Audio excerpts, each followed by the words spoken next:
Hellos, welcome to Ramu சமையல். இன்றைக்கி நம்ம சமையலில் பார்க்க போகிறது ஒரு ஹெல்த்தியான ஈவினிங் ஸ்நாக்ஸ் தான் நம்ம பார்க்க போகிறோம். இதுக்கு நான் வந்து ஒரு மிக்சிங் பவுல் வந்து எடுத்திருக்கேன். இப்போ இதில் வந்து பார்த்திங்கன்னா நான் வந்து வெங்காயம் வந்து ஒரு சின்ன வெங்காயம் தான், அதாவது பல்லாரியிலே ஒரு சின்னதாக சைஸ் எடுத்திருக்கேன். ஒரு பச்சை மிளகாயும் எடுத்திருக்கேன். இப்போ இதை வந்து ஃபஸ்ட்டு வந்து இதில் வந்து ஆட் பண்ணிடலாம். ஆட் பண்ணிவிட்டு இப்போ இதுக்கு இந்த ரெசிபிக்கு தேவையான உப்பு வந்து எடுத்து வச்சுருக்கேன். இதையும் வந்து இதில் வந்து ஆட் பண்ணிடலாம். ஆட் பண்ணிவிட்டு இப்போ இதை வந்து ஃபஸ்ட்டு நல்லா வந்து கலந்து விட்டுருங்க. இதை பார்த்த உடனே நீங்கள் வந்து கண்டுபிடிச்சிருப்பீங்க ஏதோ ஒரு பக்கோடா ரெசிபி மாதிரி செய்ய போகிறாங்க அப்படின்னு. ஆமாம், இன்றைக்கி நான் வந்து செய்ய போகிறது வந்து பார்த்திங்கன்னா பாவக்காய் பக்கோடா தான் நான் செய்ய போகிறேன். அதுக்கு இப்படி கொஞ்சமாக வந்து வெங்காயமும் ஆட் பண்ணிட்டிங்கன்னா இன்னும் கொஞ்சம் டேஸ்ட் வந்து ரொம்ப சூப்பராக இருக்கும். ஏன்னா குழந்தைகளுக்கு வந்து வெங்காய பக்கோடாவும் சாப்பிட்ட மாதிரி இருக்கும் பார்த்திங்களா. அதனால் குறைவான அளவு ஒரே ஒரு வெங்காயம் இதில் வந்து ஆட் பண்ணியிருக்கேன். இங்கே பாருங்கள், இப்போ இதை வந்து நல்லா கலந்து விட்டாச்சு. இந்த ஸ்டேஜில் வந்து பார்த்திங்கன்னா நான் ஒரு 6-7 பூண்டு பற்களை எடுத்து அதை வந்து நல்லா தட்டி எடுத்துகிட்டு வந்திருக்கேன். இதையும் வந்து இதில் வந்து ஆட் பண்ணிடலாம். பூண்டு மட்டுமே போட்டு செஞ்சு பாருங்கள், அதனோட ஃப்ளேவர் வந்து இன்னும் கொஞ்சம் டேஸ்ட் வந்து ரொம்ப சூப்பராக இருக்கும். இப்போ இந்த ஸ்டேஜில் நான் வந்து ஒரு 3 பாவக்காய் எடுத்து நல்லா வந்து நான் வந்து இந்த மாதிரி வந்து சைஸில் வந்து கட் பண்ணி எடுத்திருக்கேன்.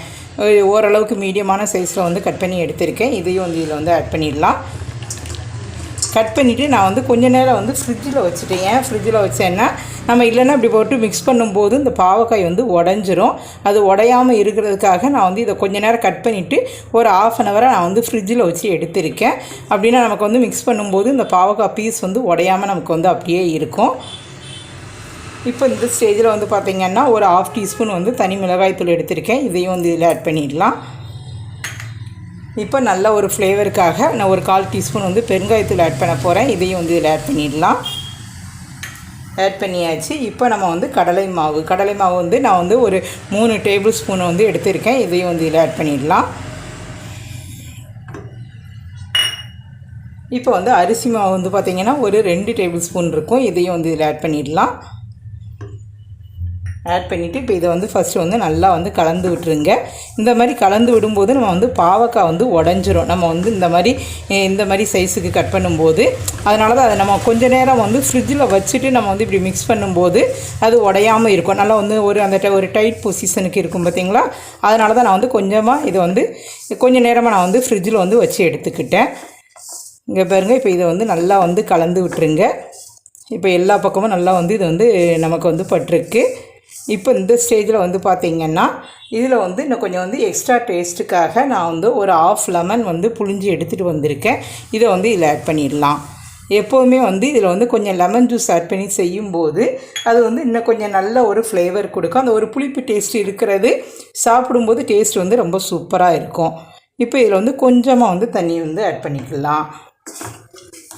இப்போ வந்து தண்ணி ஆட் பண்ணதுக்கப்புறம் இதை வந்து அப்படியே ரஃப்பாக வந்து மிக்ஸ் பண்ணி விடுங்க. எல்லா பாவக்காயிலையும் இந்த கடலை மாவு, அரிசி மாவு, இந்த வத்தப்பொடி எல்லாம் சேர்ந்து நமக்கு கிடைக்கணும். அந்த அளவுக்கு இருந்தால் போதும். ரொம்பையும் வந்து டைட்டாக மிக்ஸ் பண்ண வேண்டாம். இங்கே பாருங்கள், இன்னும் வந்து நமக்கு வந்து தண்ணி தேவைப்படுது. அடியில் தான் எல்லா கடலை மாவும் கிடக்கு. இதை வந்து இந்த மாதிரி எடுத்து விட்டுட்டு நம்ம இன்னும் கொஞ்சம் வந்து தண்ணி விட்டுக்கலாம். இப்போ குழந்தைகள் வந்து வீட்டில் இருக்கும்போது சரியாக சாப்பிட மாட்டாங்க, ஸ்நாக்ஸு தான் அதிகம் கேட்பாங்க. அப்படிங்கும்போது இதை வந்து ஒரு ஈவினிங் ஸ்நாக்ஸாகவும் செஞ்சு கொடுக்கலாம். இல்லைன்னா இன்னும் கொஞ்சம் ஹெல்த்தியாக இருக்கிறதுக்கு நமக்கு வந்து தயிர் சாதம், ரசம் சாதம், அதுக்கெல்லாம் இதை வந்து ஒரு சைடிஷாகவும் குழந்தைகளுக்கு வந்து செஞ்சு கொடுக்கலாம். ரொம்ப வந்து டேஸ்ட் வந்து ரொம்ப சூப்பராக இருக்கும். அதுவும் வந்து லெமன் ஜூஸ் ஆட் பண்ணுறது உண்மையிலே வந்து ஒரு ஹைலைட் அப்படின்னு நான் வந்து சொல்லுவேன். எங்கள் வீட்டில் வந்து இந்த மாதிரி தான் நாங்கள் வந்து செய்வோம். அதனால் அதை வந்து உங்கள் கூட நான் அப்படியே வந்து ஷேர் பண்ணியிருக்கேன். நீங்கள் வந்து லெமன் ஜூஸ் இல்லைன்னா ஒரே 1 teaspoon அளவுக்கு தயிர் வந்து ஆட் பண்ணிக்கோங்க. அந்த லேசாக ஒரு புளிப்பு டேஸ்ட் இருக்கிறது ரொம்ப வந்து சூப்பராக இருக்கும். நம்ம வந்து இப்போ சிக்கன் 65 நம்ம சாப்பிட்டோம்னா எப்படி ஒரு புளிப்பு டேஸ்ட் இருக்குது, அதே மாதிரி இதுலேயும் வந்து லெமன் ஜூஸ் ஆட் பண்ணுறதுனால ரொம்ப டேஸ்ட் வந்து ரொம்ப சூப்பராக இருக்கும். இங்கே பாருங்கள், இன்னும் கொஞ்சம் நமக்கு வந்து தண்ணி தேவைப்படுது. அதையும் ஊற்றி இதில் வந்து மிக்ஸ் பண்ணி எடுத்துகிட்டு வந்துடலாம். பாருங்கள் ஃப்ரெண்ட்ஸ், நான் வந்து எல்லாமே வந்து மிக்ஸ் பண்ணி வச்சுருக்கேன். இப்படியே வந்து ஒரு 10 minutes இருக்கட்டோம்னா தான் அதில் உள்ள உப்பு காரமெல்லாம் நம்ம வந்து அதில் வந்து ஒன்றா சேர்ந்து நமக்கு வர்றதுக்கு கொஞ்சம் நேரம் வந்து ரெஸ்ட்டில் விட்டுருக்கலாம்.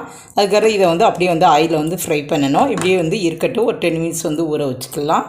பாருங்கள் ஃப்ரெண்ட்ஸ், நான் வந்து ஸ்டவ் ஆன் பண்ணி ஒரு கடாயில் வந்து எண்ணெயை நான் சூடுபடுத்தியிருக்கேன். இப்போ இதை வந்து ஊற வச்சு ஒரு 10 minutes ஆயிடுச்சு. இப்போ இதிலேருந்து இந்த மாதிரி ஒன்றா எடுத்து போடனாலும் போடலாம், இல்லைன்னா ஒரு 2-3 பீஸு சேர்ந்து கூட போடனாலும் போடலாம். பக்கோடா மாதிரி இல்லைன்னா ஒரு 2-3 பீஸு சேர்ந்து கூட போட்டுக்கோங்க. நான் இன்றைக்கி வந்து சின்ன சின்ன பீஸாக வெட்டினதுனால ஒரு 2-3 பீஸு சேர்த்து தான் போடுதேன். ஆயில் வந்து நல்லா கொஞ்சம் சூடுபடுத்திக்கோங்க. அப்படின்னா தான் நமக்கு வந்து நல்லா வந்து க்ரன்ச்சியாக நமக்கு கிடைக்கும். இங்கே பாருங்க, இப்போ இதை வந்து இப்படியே ஆட் பண்ணியாச்சு. ஒரு நிமிஷம் கழித்து நம்ம திருப்பி விட்டுக்கலாம். இப்போ வந்து நம்ம வந்து லேசாக வந்து திருப்பி விட்டுறலாம். இங்கே பாருங்கள், மசாலாலாம் நல்லா உதிராமல் நமக்கு வந்து அப்படியே கிடச்சிருக்கு பாருங்கள். இன்னும் கொஞ்சம் இது வந்து நல்லா ஃப்ரை ஆகணும். இப்போ அது வரை வெயிட் பண்ணலாம். இங்கே பாருங்கள் ஃப்ரெண்ட்ஸ், இப்போ வந்து இது வந்து நல்லாவே ஃப்ரை ஆகிட்டு. இங்கே பாருங்கள், இப்போ இதை வந்து அப்படியே ஒரு பிளேட்டுக்கு ட்ரான்ஸ்ஃபர் பண்ணிடலாம். பார்க்குறதுக்கு எவ்வளோ சூப்பராக நல்லா க்ரன்ச்சியாக இருக்கும். இப்படி ஒரு ஹெல்த்தியான ஸ்நாக்ஸ் வந்து செஞ்சு கொடுங்க. இது வந்து சைடிஷாகவும் நம்ம வந்து யூஸ் பண்ணிக்கிடலாம். இப்போ இதை ஒரு பவுலுக்கு ட்ரான்ஸ்ஃபர் பண்ணிடலாம். வியூவர்ஸ், இந்த ரெசிபியை நீங்கள் ரொம்ப என்ஜாய் பண்ணியிருப்பீங்கன்னு நினைக்கிறேன். உங்களுக்கு இந்த வீடியோ பிடிச்சிருக்குன்னா லைக் பண்ணுங்கள், ஷேர் பண்ணுங்கள். மறக்காமல் ராமு சமையலுக்கு சப்ஸ்கிரைப் பண்ணிவிட்டு பக்கத்தில் இருக்க பெல் ஐக்கானை கிளிக் பண்ணிடுங்க. Okay viewers, thank you.